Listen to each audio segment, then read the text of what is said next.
Okay, beta, good morning everyone. Today we will start first topic of PT2 and the chapter is exponent and powers. अब देखिए इस chapter को start करने से पहले हमें यह पता होना चाहिए कि पावर्स क्या होते हैं, एक्सपोनेंट क्या होते हैं. Clear? So here I have written power can be defined as the expression that represents repeated multiplication of the same number, whereas exponent is the quantity that represents the power to which number is raised. For example, अगर मैं यहाँ पे एक expression लिख रहा हूं 2 multiply 2 multiply 2 multiply 2 and this can be written as कितने time ये मल्टीप्लाई हो रहा है 1 2 3 4, so it can be written as 2 raised to 4. Clear? तो ये 2 raised to 4 जो एक्सप्रेशन है, this whole expression is known as power. This whole expression is known as power. और एक्सपोनेंट मैंने यहां पे क्या लिखा है, the quantity that represents the power to which number is raised. मतलब ये कितने टाइम्स जो है 2 जो है वो मल्टीप्लाई हो रहा है by itself, that is 4 times. Means 4 is that quantity which represents the power to which 2 is raised. Clear? और इसको हम रीड कैसे करेंगे? We will read as 2 raised to the power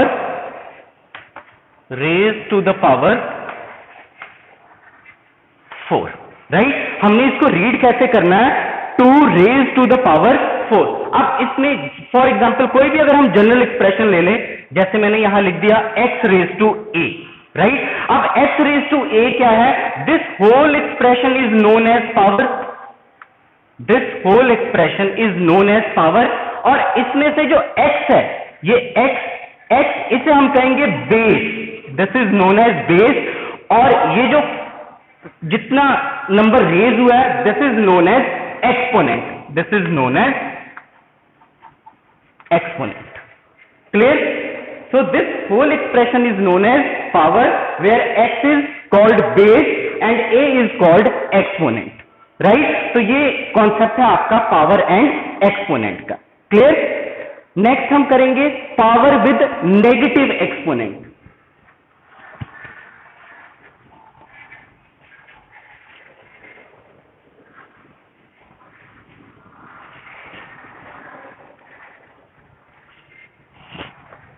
power with negative exponent.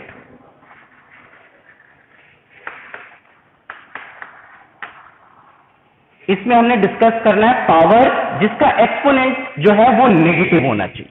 Exponent क्या होना चाहिए? Negative. Right?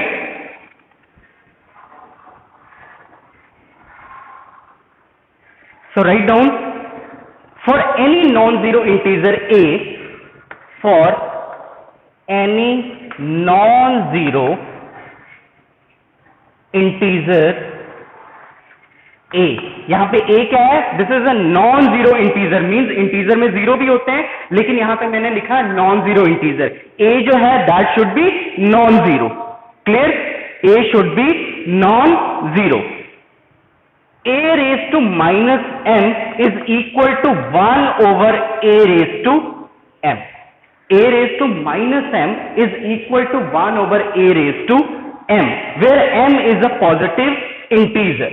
where m is a positive integer. जो m है that should be positive integer. For example, अगर मैंने यहां लिख दिया 2 raised to minus 3. 2 raised to minus 3, अब ये क्या है? This is a power with negative exponent. तो इसको हम कैसे लिख सकते हैं? This is equal to 1 upon 2 raised to plus 3. 2 raised to plus 3. अगर यहां 2 raised to या कोई और नंबर ले लेते हैं 10 raised to minus 7. Right? So this can be written as 1 upon 10 raised to 7. 1 upon 10 raised to 7. और यहां पे एक चीज नोट करने वाली है, यहां पे लिख लीजिए note a raised to minus m is multiplicative inverse of a raised to m. Multiplicative inverse means reciprocal of the number.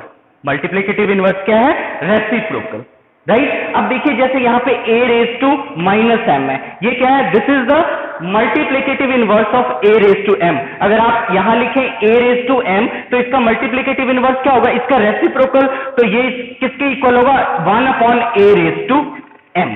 Right and 1 upon a raised to m किसके इक्वल होगा? And this is equal to a raised to minus m. And this is equal to a raised to minus m.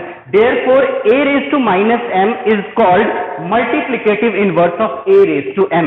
a देखिए बेटा यहाँ पे a जो है this is a positive, this is a non-zero integer. यहाँ पे मैंने लिखा है तो यहाँ पे आपने कंफ्यूज नहीं होना, कोई भी पॉजिटिव कोई भी नॉन जीरो इंटीजर लेना है, whether it is positive or negative, zero को छोड़ के, क्यों? क्योंकि यहाँ पे मेंशन किया नॉन जीरो इंटीजर, और जो m है that should be positive integer. m should be positive integer. तो ये कॉन्सेप्ट है आपका पावर विद नेगेटिव एक्सपोनेंट. कोई भी अगर आपका जो पावर है विद नेगेटिव एक्सपोनेंट है तो उसको हम ऐसे लिख सकते हैं. जैसे सपोज कीजिए कोई और एग्जांपल ले लीजिए, a raised to minus 3 अगर मैं लिख दूं तो इसको कैसे लिख सकते हो आप? This is equal to 1 upon a raised to 3 plus 3. Clear? तो ये सारा आपका कॉन्सेप्ट है power with negative exponent. Right अब इसी से रिलेटेड हम करेंगे try these page number 194. Try these page number 194. ठीक है, अब बेटा इसको नोट भी कर लीजिए. Next we will do try these page number 194.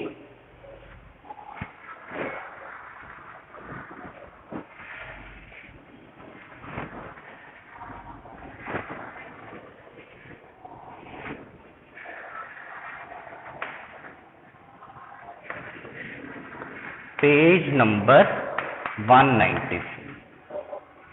Right first part है find the multiplicative inverse of 2 raised to minus 4. 2 raised to minus 4. First मैं पहले सारी ये पार्ट्स में लिख दे रहा हूं. Second part is 10 raised to minus 5. Third part is 7 raised to minus 2. Fourth part 5 raised to minus 3 and fifth part 10 raised to minus 100. अभी मैंने पावर विद नेगेटिव एक्सपोनेंट में आपको एक्सप्लेन किया कि a raised to minus m, this is the multiplicative inverse of a raised to m. Clear? लेकिन हमने यहां पे किसका मल्टीप्लिकेटिव इनवर्स फाइंड आउट करना है? 2 raised to minus 4 का. तो उल्टा हो जाएगा वो. अगर a raised to minus m जो है this is the multiplicative inverse of a raised to m. Therefore multiplicative inverse of 2 raised to minus 4 वो किसके इक्वल हो जाएगा? This will be equal to 2 raised to 4. 2 raised to 4.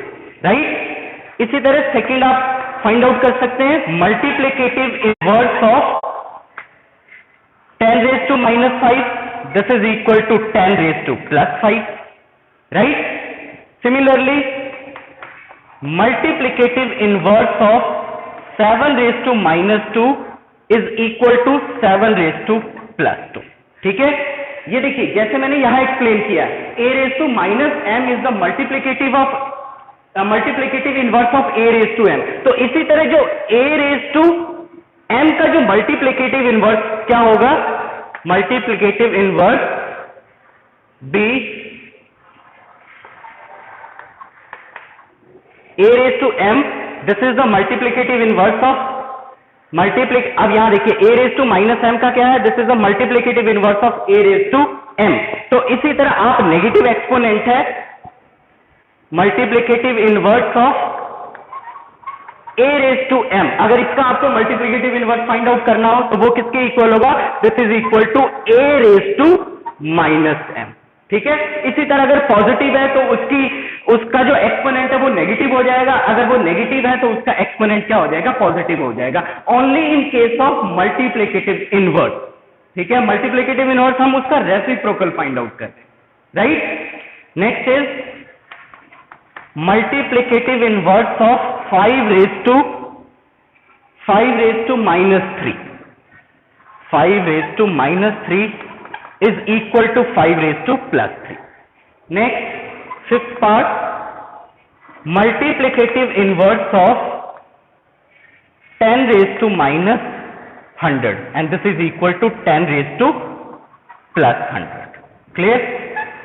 तो ये question था आपका जो ट्राई दीज पेज नंबर 194 पे है, जिसमें हमने फाइंड आउट करना है find the multiplicative inverse of the following. ठीक है, तो ये हमारे पास पावर से विद नेगेटिव एक्सपोनेंट, इनका हमने मल्टीप्लिकेटिव इनवर्स फाइंड आउट करना है। क्लियर? तो जब भी पावर विद नेगेटिव एक्सपोनेंट है तो उसका मल्टीप्लिकेटिव इनवर्स क्या हो जाएगा? Power with positive exponent. अगर पावर विद पॉजिटिव एक्सपोनेंट है, ध्यान से सुनिएगा, अगर पावर विद पॉजिटिव एक्सपोनेंट है तो उसका मल्टीप्लिकेटिव इनवर्स क्या हो जाएगा? Power with negative exponent. Clear? Next हम करेंगे laws of exponent. Laws of exponent, इससे पहले बेटे हम करेंगे ट्राई दीज पेज नंबर 94 पे ही है, expand the following numbers using exponent. Expand the following numbers using exponent. तो पहले हम ये कर लेते हैं, उसके बाद लॉज ऑफ एक्सपोनेंट करेंगे।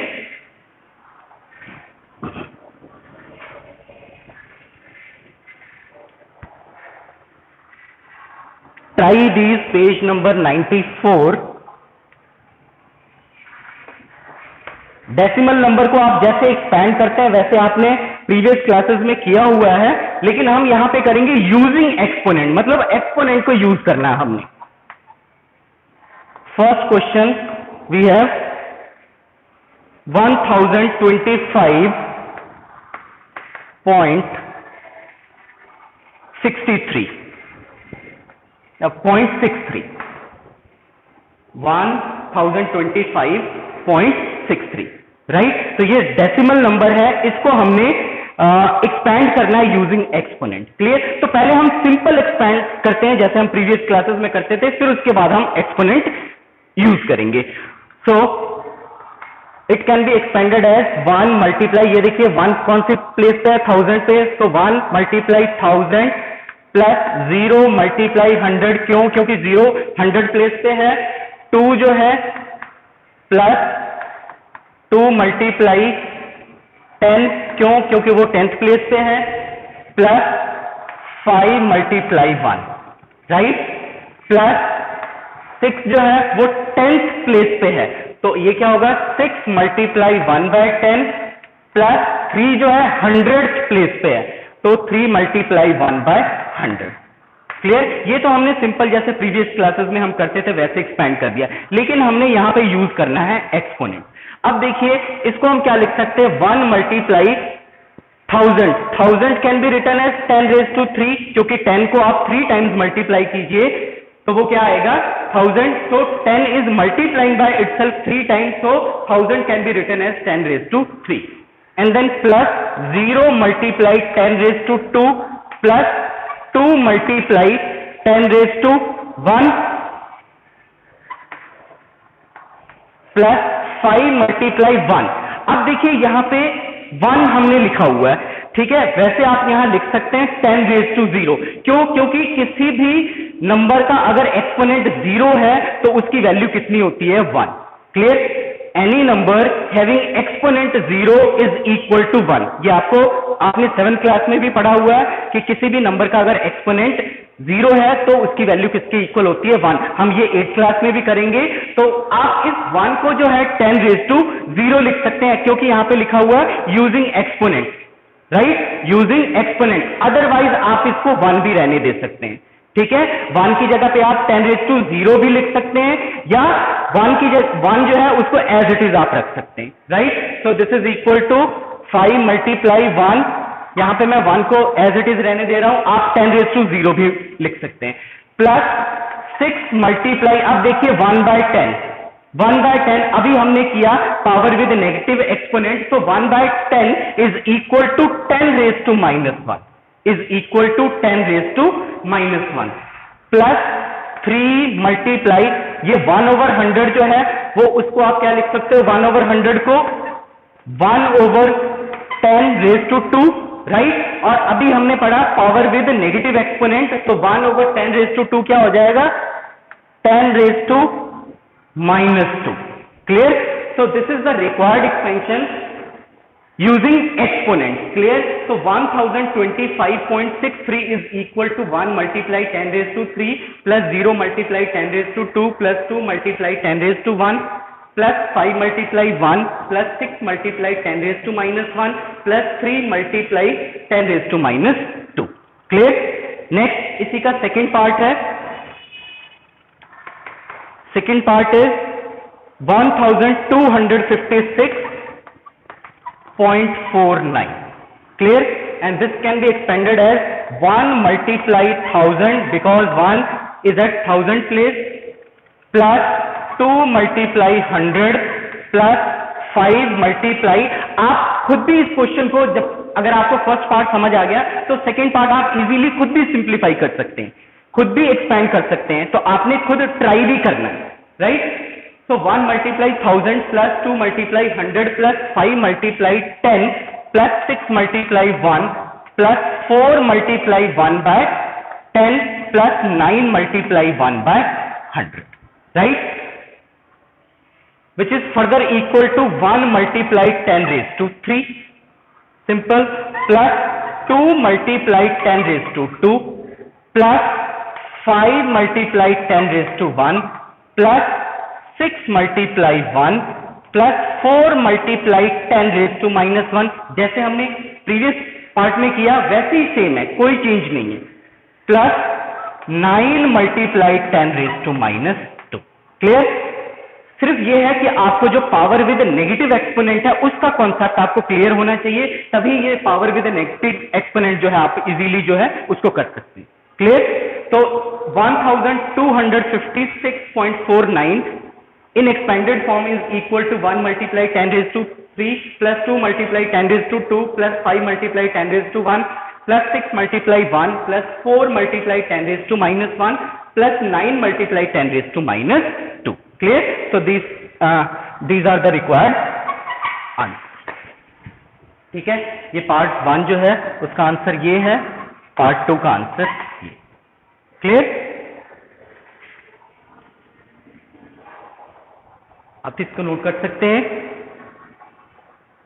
Next we will do laws of exponent. Laws of exponent,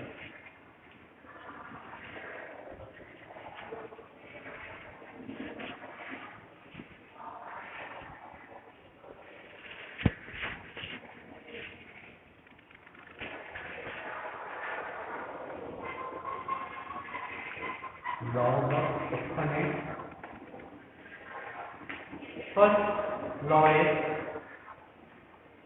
First law for any non-zero integer,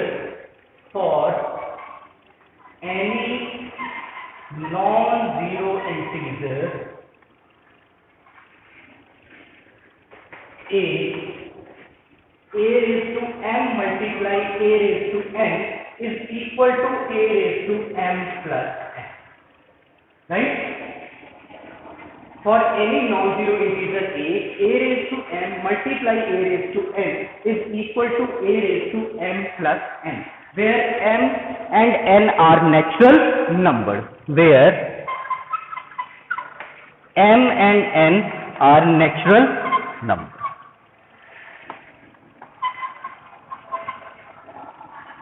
right? तो ये है फर्स्ट लॉ ऑफ एक्सपोनेंट। अब इसी से रिलेटेड हम क्वेश्चन करेंगे, try these, page number 195। Clear? ताकि आपको फर्स्ट लॉ जो है वो अच्छी तरह से समझ आ जाए। First try these, page number 195, try these, page number 195। Simplify and right in exponential form, means आपने पहले सिंप्लीफाई करना है, आंसर को एक्सपोनेंशियल फॉर्म में ही रहने देना है। ठीक है? एक्सपोनेंशियल फॉर्म कौन सा हुआ, जैसे मैंने लिखा था a रेज टू m लिख दिया, ये पूरा जो है this whole is called exponential form. इस पूरे को हम अगेन कहेंगे एक्सपोनेंशियल फॉर्म, ये भी क्या है एक्सपोनेंशियल फॉर्म। मतलब सपोज कीजिए जैसे 2 रेज टू 5 आ गया सिंप्लीफाई करके, तो उसको फर्दर आपने मल्टीप्लाई करके सिंप्लीफाई नहीं करना, क्योंकि उसने कहा कि right in exponential form, means answer जो है आपने एक्सपोनेंशियल फॉर्म में ही रहने देना है। जैसे फर्स्ट पार्ट है -2 raise to 3 multiply -2 raise to -4, right. अब देखिए बेस सेम है, एक्सपोनेंट डिफरेंट है, क्लियर। तो कौन सा लॉ यहां पे यूज होगा, फर्स्ट लॉ, ठीक है। Power with same base, multiplication of power with same base, तो वो क्या होगा, this is equal to -2 raise to 3 plus -4, right. अगर बेस सेम होंगे तो उनके एक्सपोनेंट हम क्या करेंगे, ऐड कर देंगे, ठीक है। And this is equal to -2 raise to 3 plus -4 -1, clear. तो आप इसको यहां ऐसे ही छोड़ सकते हैं, क्योंकि आंसर में ये कहा कि राइट इन एक्सपोनेंशियल फॉर्म, तो इसका आंसर क्या होगा, -2 रेज टू -1। फर्दर इसको आप सिंप्लीफाई भी कर सकते थे, ये क्या हो गया, this is the power with negative exponent, तो इसको हम क्या लिख सकते हैं, 1/-2 रेज टू +1, ठीक है। तो आपने इसको यहीं पे छोड़ देना, क्योंकि आंसर बोला है right in exponential form, clear. Next is second part is p raise to 3 multiply p raise to -10, p raise to 3 multiply p raise to -10। अब इसमें देखिए again this is the power with same base, ठीक है। तो this is the case of multiplication of power with same base, तो उस case में again अगर बेस सेम है तो उनके पावर्स क्या होंगे, उनके एक्सपोनेंट क्या होंगे, ऐड हो जाएंगे। तो this is further equal to p raise to 3 plus -10 and this is equal to p raise to 3 plus -10 -7, right. इसको आप फर्दर ऐसे भी लिख सकते हैं, this is equal to 1/p raise to 7, इसे भी आप लिख सकते थे, ठीक है, फर्स्ट पार्ट को भी, clear. Next third part 3 raise to 2 multiply 3 raise to -5 multiply 3 raise to 6, clear. अब देखिए again this is the case of multiplication of power with the same base, तो उस केस में भी क्या करेंगे कि इनके सारे जो एक्सपोनेंट है उसको ऐड कर देंगे। तो आप ऐसे पेयर्स में भी कर सकते, पहले इन दोनों को सिंप्लीफाई कर लीजिए, फिर जो आंसर आएगा उसको इसके साथ सिंप्लीफाई करना है। तो अगर मैं क्यों इन दोनों को क्यों कंसिडर किया, ताकि ये आपको लॉ के अकॉर्डिंग जो है, इस लॉ के अकॉर्डिंग जो है वो आपका सिंप्लीफाई हो जाए, ठीक है। 3 raise to 2 multiply 3 raise to -5, this is equal to 3 raise to 2 plus -5 and then multiply 3 raised to 6, clear। now 3 raised to 2 plus -5 is equal to 3 raised to -3 and then multiply 3 raised to 6, ठीक है। Again same जो है first law use हो जाएगा, जिसमें base same है और जो एक्सपोनेंट है वो डिफरेंट है, तो बेस सेम है and this is the case of multiplication of power with same base, तो उस केस में एक्सपोनेंट को हम ऐड कर देंगे। So this is equal to 3 raise to -3 plus 6 and which is further equal to 3 raise to 3, clear. Further इसको simplify नहीं करना, एक्सपोनेंशियल फॉर्म में ही रहने देना, ठीक है। तो ये आपका रिक्वायर्ड आंसर।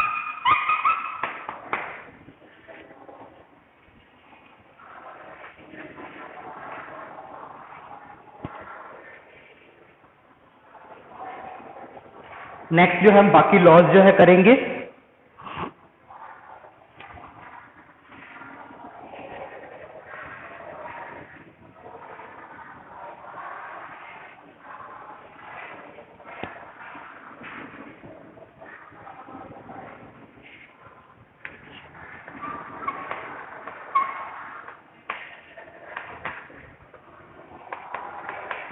ये फर्स्ट लॉ था आपका। Second law is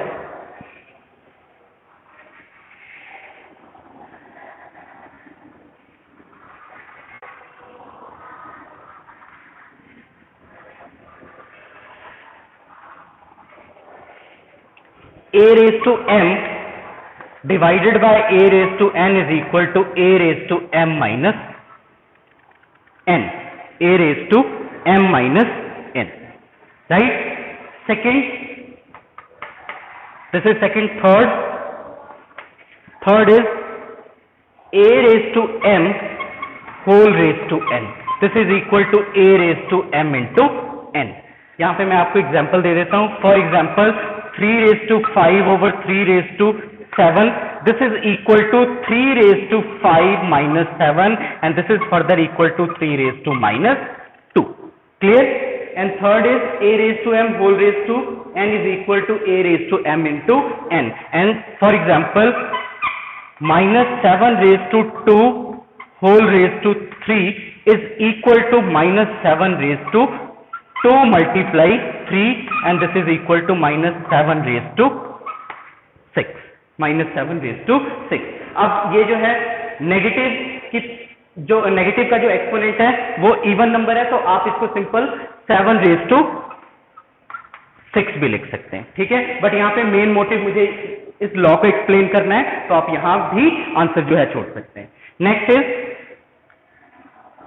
a raised to m multiply b raised to m. अब ये क्या है? This is the multiplication of power with same exponent. अब इसमें बेस सेम नहीं है so this is equal to a multiply b raised to m.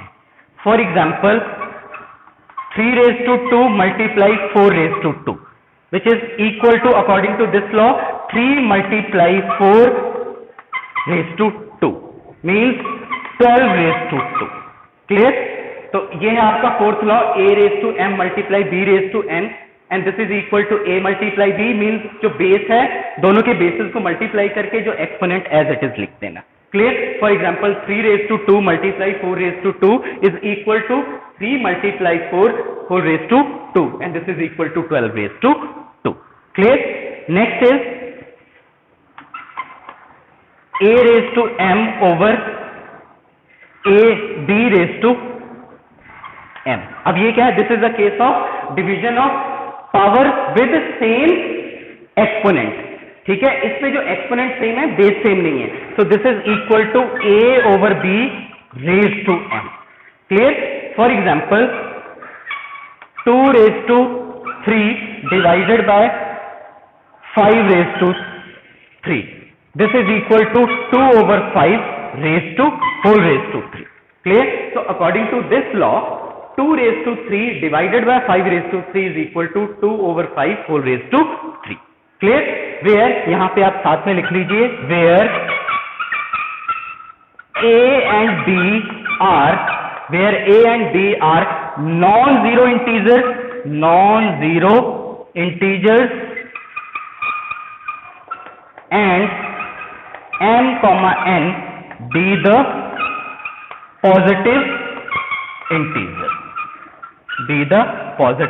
integers. यहां पे जो a और b है इन लॉज में वो क्या होंगे? Non zero integers. ठीक है, जीरो नहीं आपने कंसीडर करना है क्योंकि आप कहोगे कि जीरो भी इंटीजर है बट यहां पे मैंने स्पेशली मेंशन किया है a and b are non zero integers and n comma n be the positive integer. Clear? तो ये आपका लॉ ऑफ एक्सपोनेंट है. इसमें एक और ऐड कर लीजिए आप. Fifth a raise to 0 is equal to 1. Clear? किसी भी इंटीजर का अगर एक्सपोनेंट 0 है तो आंसर क्या आएगा आपका 1. फॉर एग्जांपल किसी भी नंबर का 3 raised to 0 यहां पे हमने इंटीजर a और b जो है नॉन जीरो इंटीजर्स लिया यहीं पे इसलिए मैंने यहां पे क्या कोई भी अगर इंटीजर तो आप कोई भी नंबर है 5 raised to 0 minus 7 raised to 0 minus 10 raised to 0 तो 3 raised to 0 is equal to 1 minus 7 raised to 0 is equal to 1. Anything exponent any non-zero integer having exponent 0 is equal to 1. Clear? तो ये सारा जो है आपका law of exponent है. Clear?